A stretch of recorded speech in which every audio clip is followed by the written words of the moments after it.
Hello, everybody, and welcome to the NUFC360 podcast. It's only me and Bo today, so no questions about how we are, and no bald people around. What a happy day! Speaking of happy days, Bo, we won a game. We won a game after all the acrimony recently. How did you find the result? Obviously, other than being happy it was a win. Man, it feels good, the day after a win, especially like you said, as there's been so many ups and downs this past season. Yeah, great team performance, especially the first half.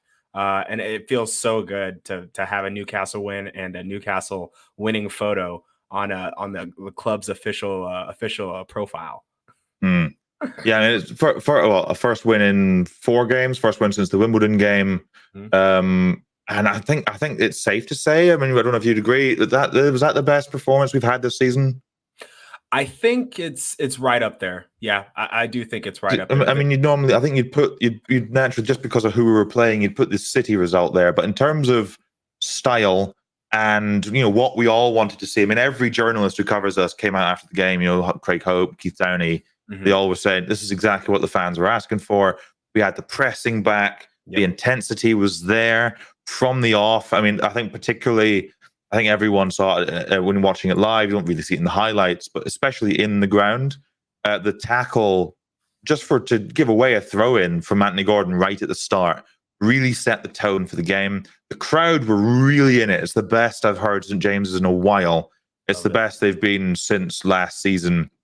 It was bouncing. It was loud and it was hostile. And I think I think, as we've seen in the past and as we've enjoyed in the past, I think the team and the crowd sort of had this sort of feedback loop going. The more they pressed, the louder we got. The louder we got, the more they pressed. And Chelsea just couldn't handle it. I know they obviously made more rotations than us. They made 11 changes. They swapped out their whole side and left, I think, 8 of the players who beat us at the weekend back down in London. Who were out of, obviously, good performances all round generally, who were the standouts for you on the pitch yesterday? Yeah, man. Honestly, it was great to see. I mean, the fact that we were back to pressing like we know we can, and like you said, Gordon 2 minutes in, 3 minutes in, winning that throw in, and then just motioning to the crowd, and then them giving that feedback loop, like you said. Honestly, the players that stood out to me last night had to be, Tonali. He was great in his number 6 role. Definitely commanded the field. Was extremely athletic. Was popping up for every pass when he needed to be. Very physical. And honestly, I really enjoyed having Lloyd Kelly at center back. I know we've been very, very fortunate to have Dan Burn, that partnership of Dan Burn and Shar, for the last couple of games, but was really, really impressed with Lloyd Kelly and the work that he was doing. And you could tell that there's a difference when we have that quicker, that more pacey center back partnership. Even though Shar was still there, Lloyd was allowed to come up, was allowed to press. And if there was a bypassing pass that happened, he has enough speed and enough pace to come back and actually recover, and not just, hope that he can get his long legs over there like Dan Burn does. So I definitely say those two were great. But honestly, it was a great performance by just about everybody on the squad as a whole. Yeah, I mean, I agree. I agree as well about Tonali, especially being the first name you bring up. I think he was man of the match for me. There's a Opta, the stats company, they put out on their analyst platform, they put out passing maps to show you, where the most regular connections are on a pitch. And you look at ours from that game, it's the back 4 is on one side. We've got the front 3 and the 2 other 8s, but then Tonali's dead center. Perfect. Everything going through him. And you saw it, repeated multiple times in that game, right? You saw good one-touch passing at times, or you saw him disrupting play. You saw him being a press leader. That intensity was there. He was a really, really big part of it. Got his first assist for the club as well. It wasn't necessarily, you'd say, the most elegant pass in the world. He sort of slid in, being part of the press, and sort of came off him really and came to Isak's feet.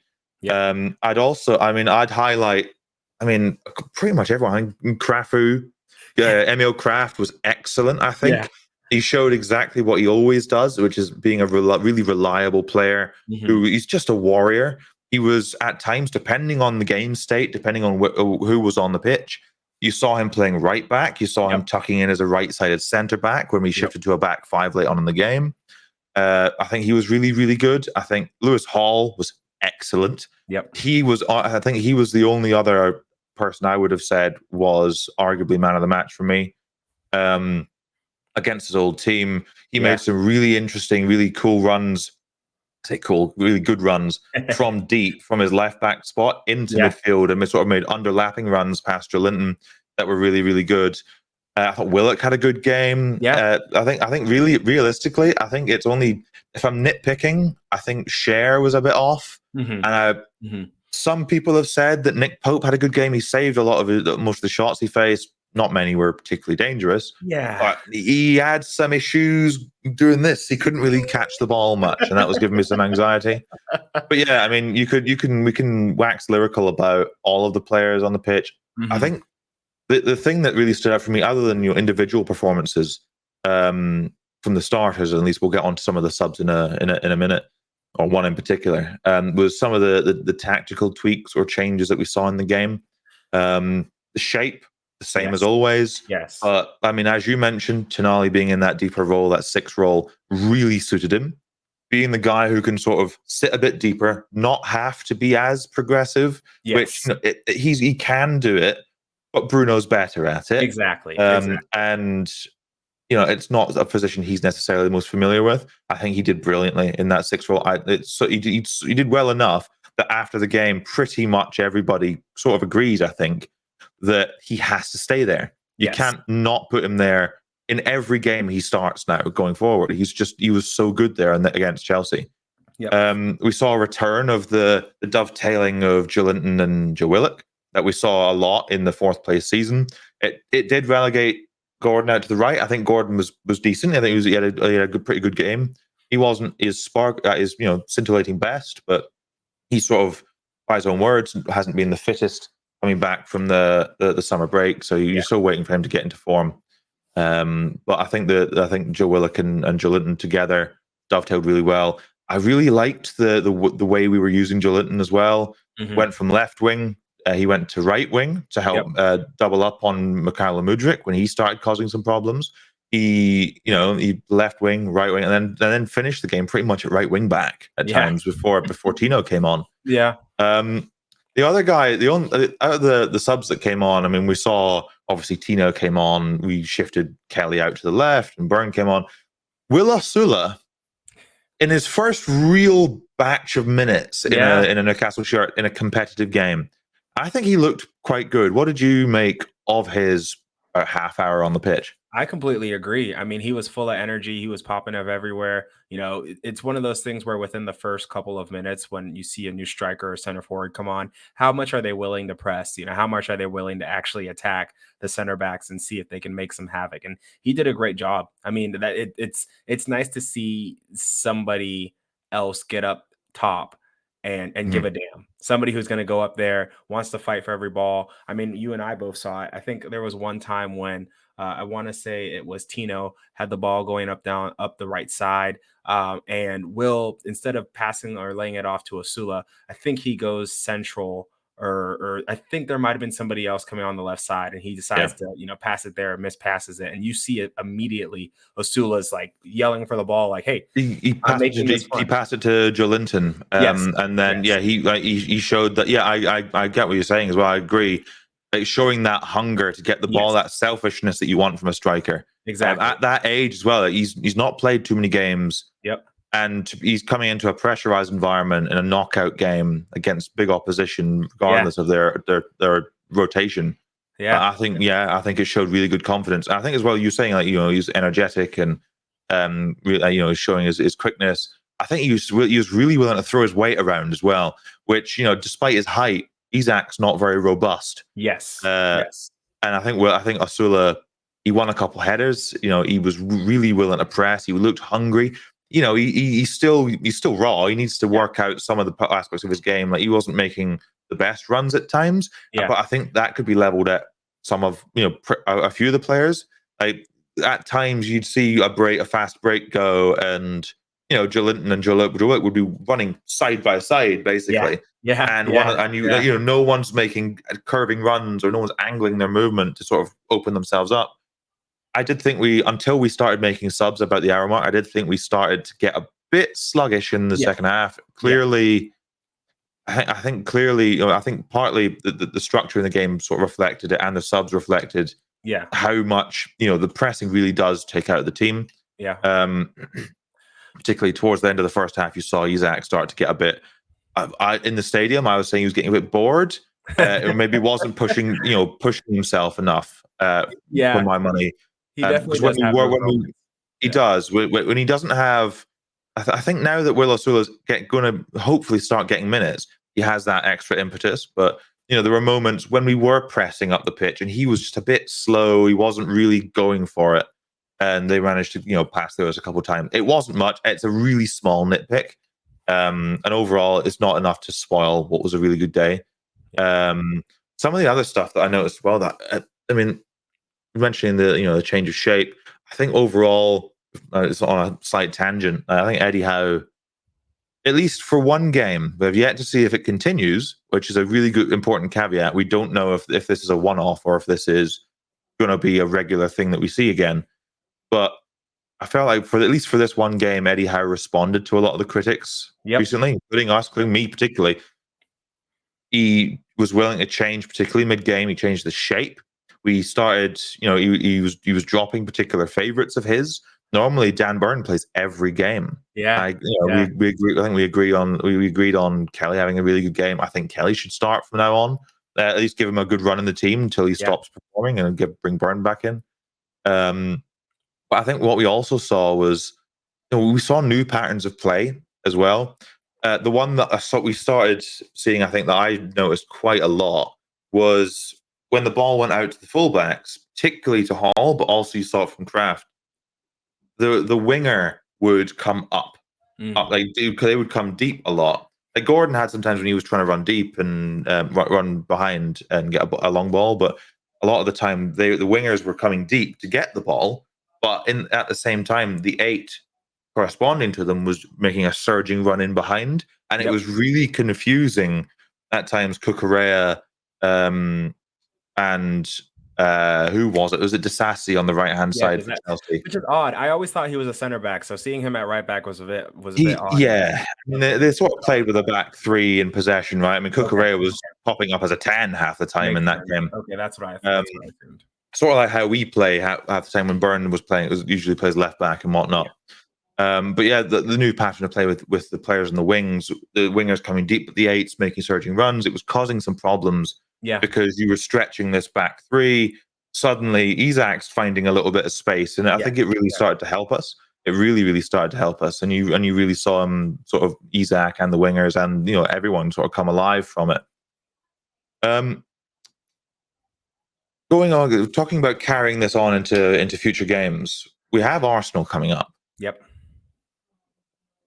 Going off of the result yesterday, would you keep the same 11 that we saw yesterday? So that's a tough one. I mean, Arsenal is obviously coming to St. James's, and every time they come there, nothing exciting happens, right? It's always a lovely stroll in the park for both teams. But I'll be interested to see what happens. In my opinion, I think I would actually like to see the same.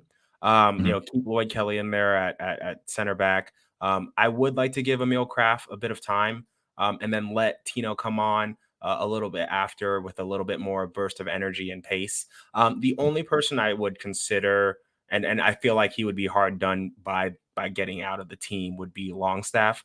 And when the only reason I say that is just because with a player like Bruno who can unlock a pass so quickly, it's somebody that you want forward and somebody that you want the majority of the game. We know Longstaff is going to do, say what you want about him, and trust me, he's not my favorite player either, but no matter when he's in the team, he is putting on a shift when we're up against the wall. And this might be a game where it's one of those where, we're sitting back a lot more, and then we're going to essentially counter and see what we can do from there. So I think he would be hard done by not being chosen, but I do believe that Eddie will probably have Bruno back in there for Longstaff in this case. I think that would be my 11. Okay. I mean, I think I agree on Longstaff would be a bit hard done by. I mean, it would be a bit of a crap late birthday present for him as well. Especially considering he had his real birthday present stolen from him cruelly by an offside off of a really good. That's something we didn't mention. That free kick routine that we got that went to, it was from Tonali out through to Cher on the left who put it across for Longstaff, and he scored it. And if maybe with VAR, I haven't seen a good angle for it. So maybe if VAR were in the EFL Cup, we might have a Longstaff birthday goal. Yeah, but I mean, we were saying, I think we agreed in the group chat out of this as a group of people that I think we said that Longstaff he sort of shows his real value in the games against bigger teams when we're not going to have a lot of the ball. Like we had a third of the ball, we had about 33-35% of the ball in this game. Yep. And when you need someone who can do the hard running and the dog work and the sort of sweep up in behind when Sandro Tonali does push up a little bit, that is really important. I think that's where there's going to be. I mean, Howe himself has already said there's difficult decisions to make, right? I think Joe Willock gives us a lot of creativity in while running. He can dribble at pace, which is not common. No. I think Joelinton looks really good when he's deployed on the wings. I think he'd be hard pressed to move Joelinton from those spots. Yeah. So you sort of wonder where Bruno's going to come back in, because Longstaff played really well. Willock played really well. So who do you drop for Bruno? And I mean, I think we can all agree that Bruno has to be the one of the side eights. He has to be left or right sided. He cannot be the deep lying the six, or the deeper lying six. I think in terms of my 11, I think I agree. I think I'd pretty much keep everybody where they were. I think that Arsenal have a fair bit of pace up front, like Chelsea do. I think Kelly helps us a lot with that. Hall's excellent. I think Kraft has been the best right back we've had in the last couple of games. Tino's had an okay game in the. He had an okay appearance as a sub. Yeah. But when you, absolutely. I mean, he's the most reliable. He won't give you a 10 out of 10. Yeah. But he'll give you he'll give you a 7 or an 8 pretty much every game, and no worse than a 6. I think Eddie Howe in the past has said he wants to sort of reward those who perform for him with extended runs in the team. Well, Kraft performed. He should get into the next game, and I think we will need that extra defensive cover, because we will. Just like against Chelsea, I think we're going to surrender most of the possession. I would probably drop Longstaff for Bruno. Yeah. When you need to waste time, which I think we will against Arsenal, he's really good at that. Yeah. And I think at home, we have a bit of a thing with Arsenal now, I think. I wouldn't call it a rivalry, just a mutual dislike rather. They don't like playing us because we're not scared of them. Exactly. And we don't like playing them because they're really bloody good. Exactly. But they're also, they whine a lot and everything. So I think, I think the crowd will be really up for it, especially after yesterday. Yeah. And I think that a home game against Arsenal, you want Bruno in there just for a bit of shithousing. Yes. You want him to, go put an elbow on Mikel Merino and maybe just to avoid getting a red card sent off. I would love us if we win that game. Obviously, I'd love a win. If we win that game 1-0 with a really dodgy decision, chef kiss, perfect, absolutely perfect. Yeah. Would you make staying on the Arsenal game? Would you make any particular tactical changes? Obviously, we saw a change in the shape in the Chelsea game. The back five worked in sort of keeping them sort of contained. Would you or maybe in terms of shape or where you position people in your starting 11? Where would you make any changes tactically? Honestly, this might just be redundancy, but I would like to see the same game plan as yesterday, just to see if it works. I mean, we know that Arsenal are going to attack. Chelsea were the same type. They attacked. They had their midfielder. They had João Felix trying to cut up, trying to get through, trying to make sure he's popping up in good spaces to take shots. And I think it essentially will be the same way with Arsenal. So I personally would like to see the same thing, because I think this could be a good test. This is one of those things where it's like, okay, like obviously we've done this in the cup. We've done this in cup games. That's the time to tinker. We've seen it work. And obviously, this might not be a plan that could be used for all 90 minutes, but okay, let's take that first half.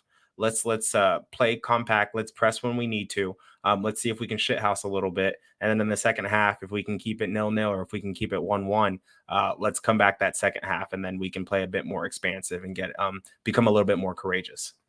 Yeah, definitely. I agree with you there. I think what you mentioned about maybe sort of not being able to do it for 90 minutes, I think we saw a bit of that yesterday. Not in terms of the limits of the press, but more the way it was triggered. Like Yes. normally in the fourth place season, it was a counter press until we won it. Yeah. Most of the time, we were hunting in packs, and you were pressing relentlessly. I think against Chelsea, we saw us, to get a bit nerdy for a moment, when it comes to laying out a team and sort of designing a game plan, there's in football there's 3 lines of engagement. Yeah. There's the lines of engagement. There's a high and mid and low line of engagement, and it depends on where the lines are. Would be the forward line, the midfield, and the back line, and when they engage and how they press and whatnot. Our lines of engagement were clearly planned differently. So when they had the ball deep in their half, we were clearly really pinning them back. Really, we saw some weakness in terms of their build up from deep, and we really hammered home on that, and we pressed them quite aggressively in their own third, in their own defensive third. But when they got about halfway, when they got past the initial press, we sort of immediately dropped back into that sort of usual 4-5-1 we're used to seeing, and sort of tried to contain them out wide to sort of force crosses in, because they're not a very good crossing side. I can see that being, I'd agree with you on wanting to see that again. I'd like to see that sort of performance against Arsenal. I think you'd have to be. Yeah. I think they're good enough, especially with some of their new additions, particularly Marino. He hopefully he gets a nice reception, but he's playing for Arsenal now, so he probably won't. It's tough. It's like, we know he's a nice bloke, but the fact that you're coming, nice guy, really good player. Yeah. But I think we'll probably see again a high line of engagement for an aggressive press, but then dropping into the defensive shape to sort of keep it compact. Yeah. Because I think we will look to frustrate them in the same way we did Chelsea yesterday. Yeah. And I think it could work. I mean, Arsenal have had a little bit of good news recently. I think they've got a higher chance of getting Martin Odegaard back. I was wondering. I was going to ask if you knew if he was coming back for this game, but I was not sure. I think he's still a doubt. He's still doubtful. But I would not put my money on him being in the game. But if he is, it just makes it even tougher, because he's obviously such a good player for them. Moving aside from, before we move aside from the Arsenal game, let's get a quick score prediction for that game, and then we've got a couple other little things to talk about outside of that game. Yeah. I'm trying to be optimistic for this one, just because yesterday gave me a huge boost. Like you said, I would love to see a 1-0 win or 1-0 win. Shithouse away to a win. Rile them up for the first 45 minutes, and then play a bit more expansive in the second half. Realistically, they're sitting third on the table. They've done extremely well the last couple of weeks, even without Odegaard. Realistically, I'm going to hope for a draw. A 2-2 draw would be nice. But it all depends on how we start. If we start slow, it'll be unfortunate. Yeah. A 2-2. Yeah. Especially before yesterday, I'd have snapped your hand off for a draw, especially a score draw. I don't know if I'd go with a 2-2 draw. They don't tend to be particularly high scoring games when we play them. Well, especially at home. And I think after such a big momentum boost against Chelsea, I think we'll be really up for it. Okay. And barring an early goal from Arsenal, give it to me. I think Can't believe I'm saying this, given how negative I've been recently. If we can avoid an early Arsenal goal, Yeah. I think we can win that game. Okay. Yeah. 1-0. That's perfect. I'll One take it. nil. I'll take it. I have a funny feeling that it'll either be low scoring loss, which I'm hoping not. But I think just because the crowd will be so up for it, I think the players will be really up for it.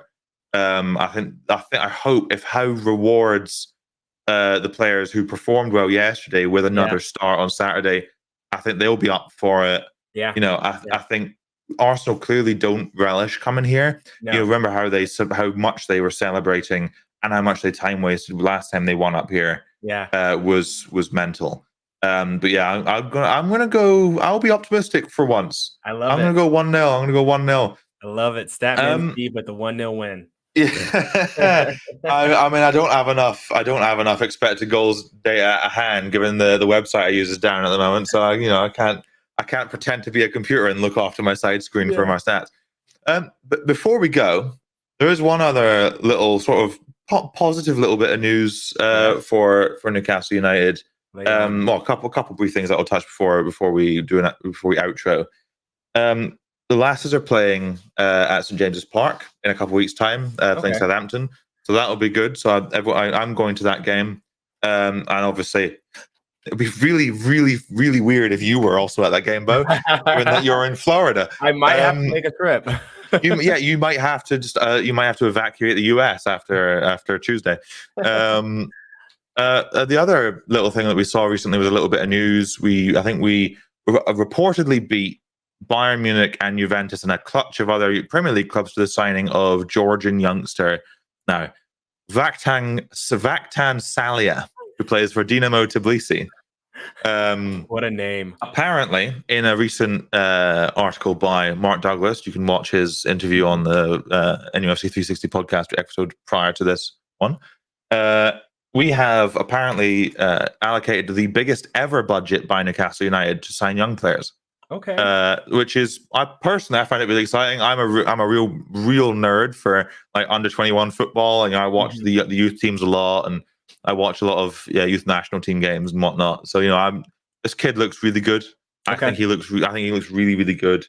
Tamuri Ketsbaya, former Newcastle United lunatic, is really excited by him coming here as well. There's lots of scouts who cover Georgian football, commentators of Georgian football saying this kid's really good.